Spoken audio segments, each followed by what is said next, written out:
morning, my name is Elias and this is my friend Maria. We are going to be presenting our project on the armed conflict in Colombia, which involves the war between the government and the revolutionary groups such as the FARC, ELN, M19, and the drug cartels that took place in Colombia in the war. To do this, Maria, did you know that more than 200,000 families have been displaced in the country? No. What? Yeah. Well, many people don't know that this is happening in the country, and this is why we want to present real facts and do a further investigation on the social development and how the economics has also changed in Colombia because of the war.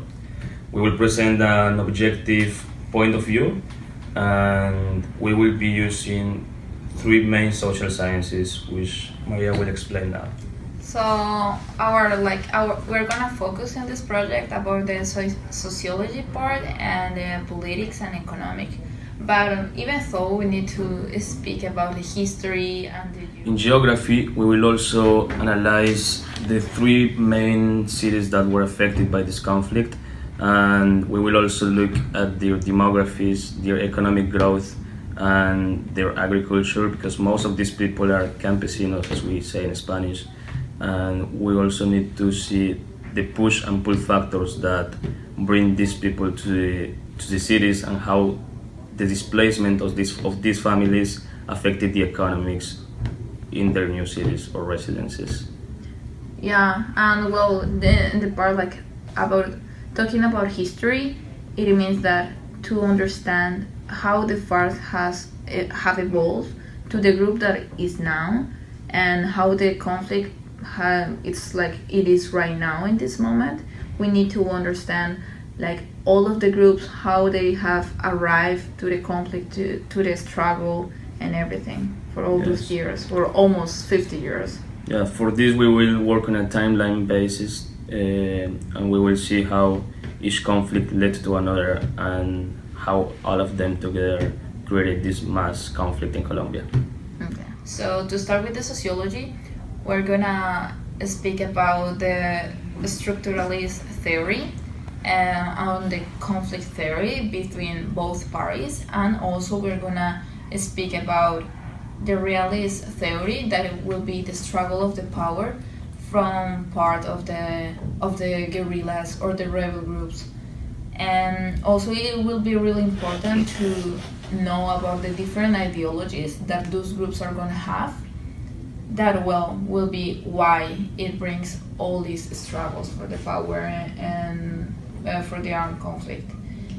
For the sociology, also we will try to understand how this conflict will be having an impact on people's life, and also in people that it's over there, and how it will affect people. For example, we that we're Colombians, but we are not inside the country. All these impacts that it will have in all the population in Colombia. Yes.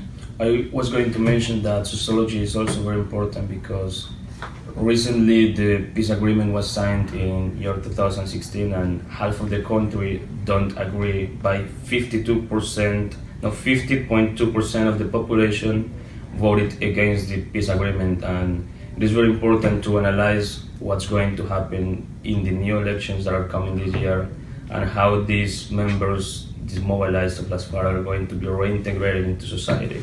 This is also why we think sociology is very important for this. And for our limitations, I will speak personally. For me, it is a challenge to take an objective point of view, since my family was also affected by this conflict, and I witnessed many things that happened back there. But we will do a very objective project this time. Yeah, it's a challenge, but even though if we could have different opinions about the subject, or everybody has a different way to say it, but it's a challenge, but something that we need to achieve. It's to be really objective. And also we have a kind of limitation, because we are not in Colombia, so the data that we can find, the information that we could find just asking people, doing a really big research, it's really limited.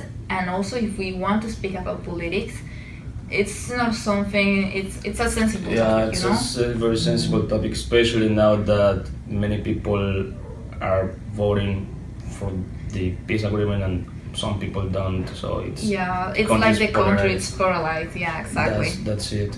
So well, we think this is very important for us too, and maybe for you as well, to have a better understanding on what's really happening in Colombia.